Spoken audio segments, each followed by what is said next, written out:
नमस्कार दोस्तों, स्वागत है आपका फिर क्या हुआ के एक हॉरर एपिसोड में। जी हाँ, आज जो मैं कहानी लेके आया हूँ ये कहीं और की नहीं है। ये उस शख्स की कहानी है जो मेरे बहुत करीब है। बहुत समय पहले ही से मुझे ये कहानी पता थी, लेकिन मैंने सोचा था कि एक सही टाइम जब आएगा तब मैं अपने ऑडियंस तक ये बात पहुंचाऊंगा। जैसा कि आप सब जानते हैं कि हाल ही में मेरी मम्मी आई हुई थी मुंबई। जी हाँ, ये कहानी है मेरी मॉम की। जब मेरी मॉम बहुत छोटी थी, कुछ 6th या 7th में पढ़ती थी। लेकिन उससे पहले मैं आप सब लोग से रिक्वेस्ट करना चाहता हूं कि जो नीचे लाइक का बटन है इस पर जूता फेंक के मारिए, या फिर जो सब्सक्राइब का बटन है इसमें एक घूंसा जड़िए। लेकिन ये चीजें हो जानी चाहिए। मुझे सब्सक्राइबर्स की जरूरत है ताकि मेरी रीच बढ़ सके, सीधी सी बात। और मुझे लाइक्स की ज़रूरत है ताकि जो मैं इतनी एडिटिंग करके इतनी स्टोरीज निकाल के आप सब लोगों के सामने लेकर के आता हूँ, मुझे भी अच्छा लगे कि मेरी ऑडियंस वाकई में मुझे पसंद कर रही है। तो फिलहाल कहानी के मुद्दे पे आते हैं।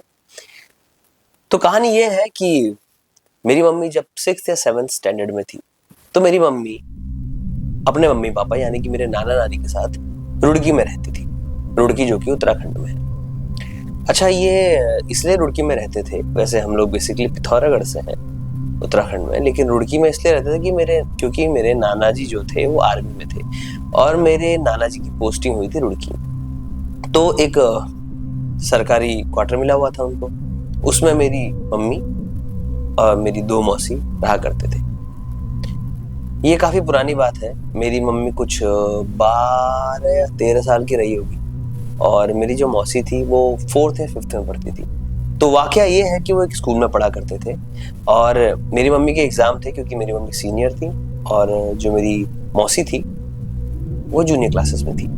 तो मेरी मम्मी के एग्जाम जल्दी खत्म हो गए और तो वो जल्दी घर आ गई। और जो मेरी मौसी थी उनकी क्लासेस शाम तक चलने वाली थी। अब शाम हुआ ही 4 बज गया। यूजुअली घर से 15-20 मिनट की दूरी पे वॉकेबल डिस्टेंस पे स्कूल हुआ करता था। तो 4 हुआ, 4:30 हुआ, 5 हो गया। जैसे कि आपको पता है कि पहाड़ों में ना रात बहुत जल्दी हो जाती है, तो रात होने लग गई। मेरी नानी को चिंता होने लग गई, तो मेरी नानी ने कहा कि मेरी मम्मी से पूछा कि तू उसको अपने साथ क्यों नहीं लेके आई।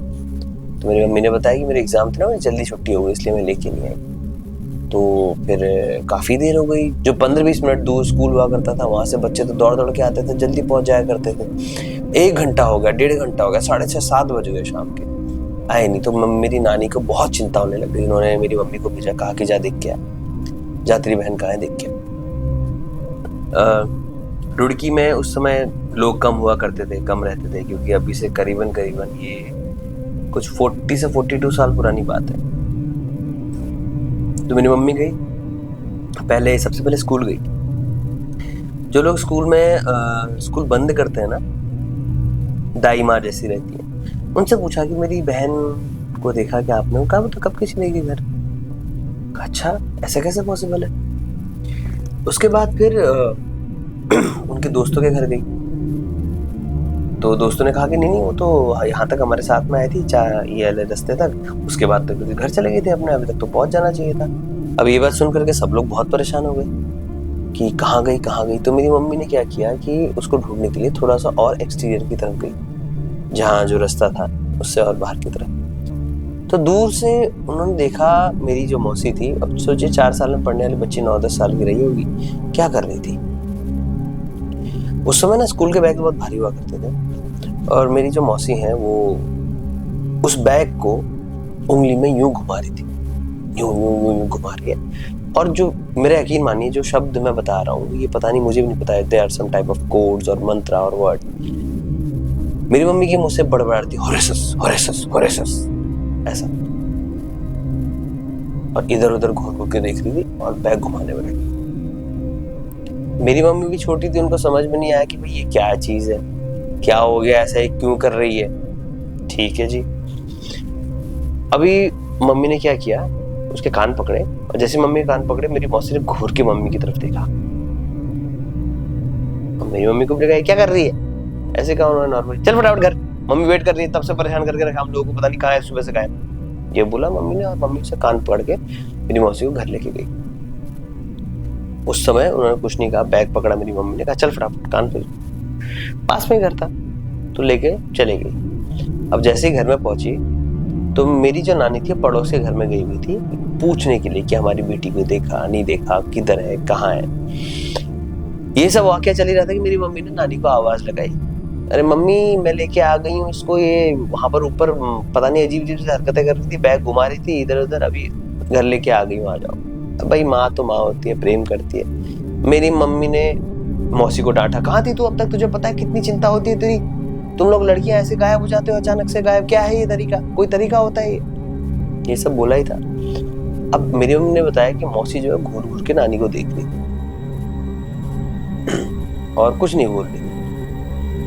तो नानी ने भी बच्चों से गलती हो जाती, लेट गो किया, लेट गो, चलो ठीक है कोई बात नहीं। अब ये हुआ ही था कि नानी ने कहा चल फटाफट चेंज कर, खाना लगाती हूँ खा ले।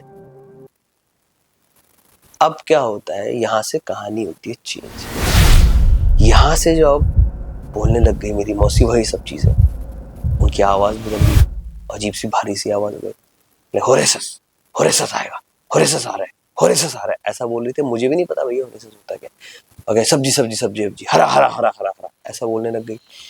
और एक और चीज कहती कि जैसे मेरी नानी ने कहा ना कि खाना खा ली, कहा नहीं पहले टट्टी करूंगी फिर खाऊंगी।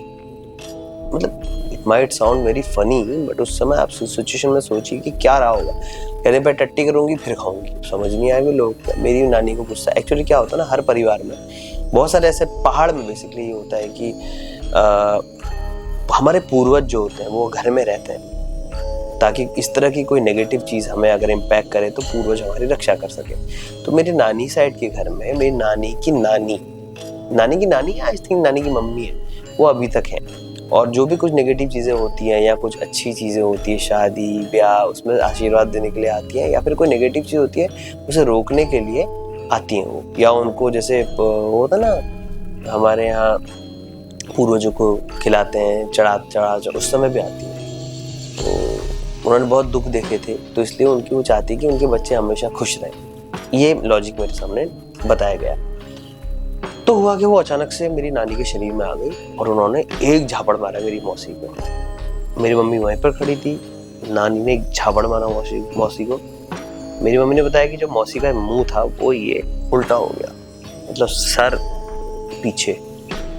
अब जैसे ही ये चीज मेरी मम्मी ने देखी, मेरी मम्मी के हाथ पांव फूल गए और मेरी नानी ने अचानक से मेरी मम्मी से कहा कि जा उनको बुला के ला।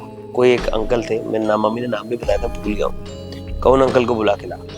वो बहुत सिद्ध पुरुष थे और उनकी ड्यूटी जाने का टाइम हो रहा था। कहा जल्दी जाओ उनको फटाफट बुला के ला। मेरी मम्मी ने आओ देखा ना ताओ, मेरी मम्मी ने चप्पल पहना और दौड़ी।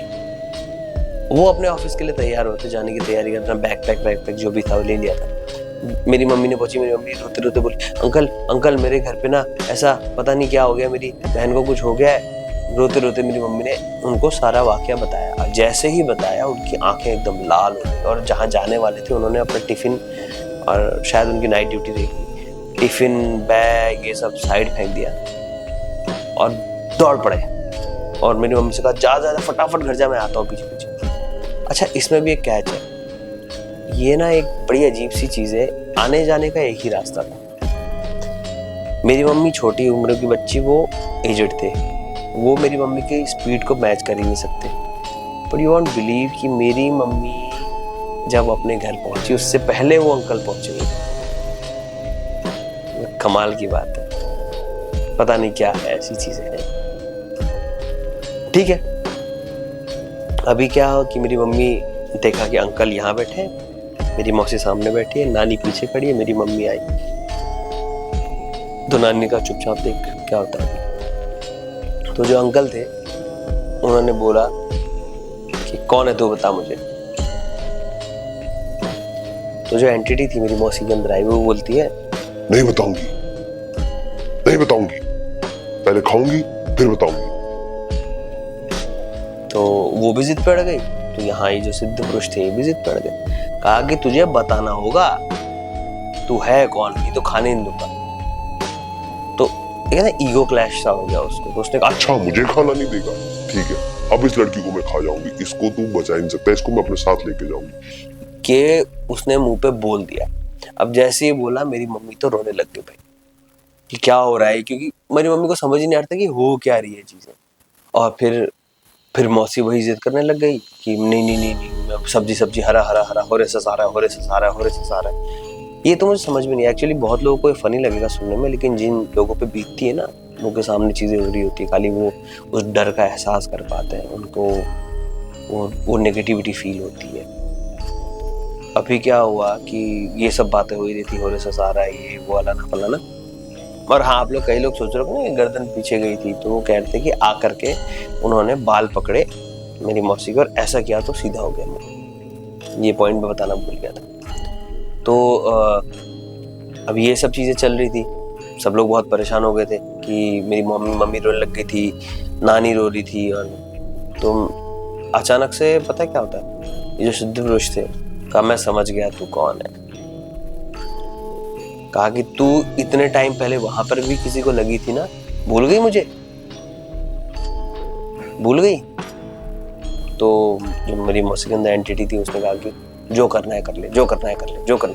अच्छा ये ना एक लूप में अटक गई थी, मतलब जब एक चीज बोलेंगे तो 10 बार बोलेंगे जो करना है कर ले, जो करना है कर ले, ऐसा। तो अब उसके बाद क्या होता है कि अचानक से उन्होंने कहा कि तू जाती है या नहीं, या मैं तेरे सुअर का मांस खिलाऊं, बोल। अब अभी आपको समझ में नहीं आएगा कि सुअर का मांस की बात कहां से आई। और जैसे ही ये बोला मेरी मौसी उठ के खड़ी हुई और दौड़ के सब मम्मी को धक्का, मम्मी दरवाजे पे खड़ी थी ना, मम्मी को धक्का दे करके दौड़ के दरवाजे के बाहर गई। और एक एरिया होता है ना घर का, बहुत दौड़ के गई और वहां जाकर ढाप से गिरी। और मेरी पीछे पीछे उसकी मेरी मम्मी भाग रही थी, उसके पीछे अंकल भाग रहे थे, उसके पीछे नानी भाग रही थी। और वो जोर से गई दौड़ते दौड़ते और वहां पर गिरी। और शायद मेरी मम्मी होता है कि यहाँ पर जाने, यहाँ पर कहीं तो चोट भी लगी थी गिरने की वजह से। जैसी गिरी थोड़ी देर में पानी आने छिड़का, मेरी मौसी नॉर्मल, क्या हुआ क्या हुआ। अच्छा इसमें कुछ पॉइंट बताता हूँ आपको। जो सिद्ध पुरुष थे उन्होंने पहचान लिया था कि एंटिटी कौन है पहली बार। इसीलिए उन्होंने कहा था कि तुझे सुअर का मांस खिलाता हूँ। क्यों? क्योंकि जो उन्होंने बताया बाद में कि जो एंटिटी थी वो एक मुसलमान चुड़ैल थी, बाद में बताया। और इस दौरान क्या हुआ आपको मजे की बात बताता हूँ। इसमें जैसी मौसी होश में आई तो नानी ने पूछा बता बेटा कहाँ गई थी, तो क्या हुआ था। ठीक है, मेरी मौसी ने बताया कि हम लोग दरगाह के पास में गए थे। हम लोग एक्चुअली दरगाह कब्रिस्तान जो भी था वहाँ पर उसके पास में गए थे। और हम लोग, मैं घर आने वाली थी पर मेरे दोस्तों ने कहा कि वहाँ पर ना बारिश होती है और हल्का हल्का बहुत अच्छा ग्रीन रोशन देखने चलते हैं, हरियाली देखने चलते हैं। तो इसलिए मैं घर आने की बजाय थोड़ा सा आगे चली गई थी और वहाँ पर मुस्लिम्स का कब्रिस्तान था, जाने क्या दरगाह थी, जाने क्या था, वहाँ गई थी। और वहाँ के बाद मुझे कुछ याद नहीं है। अब यहाँ पर इन्होंने बाद में बताया कि मुसलमान चुड़ैल थी पहली बात, इसलिए मैंने उसे, क्योंकि मुसलमानों में इस्लाम के जो फॉलोअर्स होते हैं उनको पता होगा ये बात कि उसमें सुअर को नापाक माना जाता है, मतलब गंदा माना जाता है, अशुद्ध माना जाता है।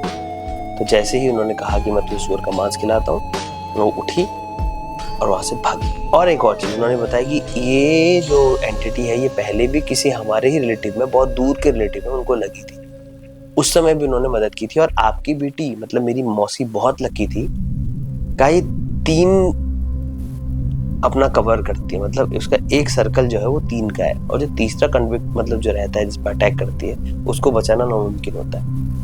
आप किस्मत वाले हो कि आपकी बेटी दूसरी थी ना कि तीसरी, इसलिए मैं बचा पाया, नहीं तो मैं बचा नहीं पाता, अभी तक तो बहुत कुछ हो गया था। और उसके बाद से तो फिर सब ठीक था और कुछ धागे वागे मंत्र करके मेरी मौसी को दिए और मंत्र करके और कहा कि अब उस तरफ मत जा। तो ये कहानी थी मेरे खुद की घर की। मेरी मॉम आई हुई थी मुंबई, तो उन्होंने मुझे कहानी बताई और ये कहानी उस दिन रिवील हुई। मुझे पहले से पता थी, लेकिन जिस दिन मेरे गेस्ट एक एपिसोड देखा होगा आपने पॉडकास्ट का, अमित और रोहित यादव वाला, जो कि उत्तराखंड से मेरे फ्रेंड्स आए हुए थे, प्रोड्यूसर्स, जिनकी हमारी वेब सीरीज आने वाली है, वेब मूवी आने वाली है, नव गुंजरा नाम की। उनके सामने हम लोग जब ऑफ कैमरा बैठे थे तो ये कहानी निकली, और मैंने सोचा था कि मेरी मॉम को मैं पॉडकास्ट लूँगा, पर मैंने कहा नहीं, उनकी तबीयत थोड़ा ठीक नहीं थी, इतना देर बैठना उनके लिए पॉसिबल नहीं था क्योंकि उनका ऑपरेशन हुआ है। तो इसीलिए फिर मैंने ये कहानी उनके पॉइंट ऑफ व्यू से मैंने सोचा कि मेरे दर्शक, मेरी जो फिर क्या हुआ कि फैमिली है, उन तक पहुँचाऊँ। और yes, this is a very genuine story, क्योंकि ये मेरी मॉम की है। मेरी मॉम को झूठ बोलने की ज़रूरत नहीं है, उन्होंने ये सब होते हुए देखा, वो साक्षात गवाह है। तो दोस्तों, आज के लिए इतना ही। हाँ, आपको स्टोरी अच्छी लगी तो प्लीज़ लाइक कीजिए, मेरी मॉम के लिए लाइक कीजिए, और जो मेरा चैनल है इसको सब्सक्राइब कीजिए और हमारा हिस्सा बनिए। और भी मैं बहुत सारी क्राइम स्टोरीज और हॉरर स्टोरीज लेकर के आऊँगा। Stay tune. तब तक के लिए बाय बाय, टाटा, नमस्कार, जय श्री राम।